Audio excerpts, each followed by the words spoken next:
How to log out of YouTube app. If you find this video helpful, drop a like and subscribe. But anyways, getting into it, it's very easy to go ahead and do this. Now, signing out of the YouTube app works differently than on a computer, and because your YouTube account is tied to your phone's system level Google identity, you have two choices. You can hide your account by using YouTube signed out, or remove the account from the device entirely. So the first thing you can do is a signed out method, which is best for privacy, and you can do this basically make yourself anonymous. So what you want to do is open up your YouTube application, then tap your profile icon on the bottom right, tap your account name at the very top. Then what we want to do is just go ahead and press switch account. So if you press the settings wheel icon, you're going to see switch or manage account as one of the options. Scroll to the bottom of the list and you're going to see use YouTube signed out, or it's going to say turn on incognito. So go ahead and press that, and then you're going to basically be signed out and you can, search as much as you want.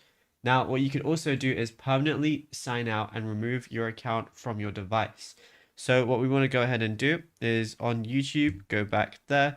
We're going to turn off incognito, but then go back to the settings gear cog icon.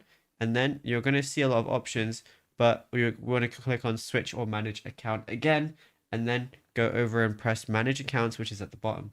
Then click on the Google account you want to sign out of. Then you're going to see remove account as one of the options.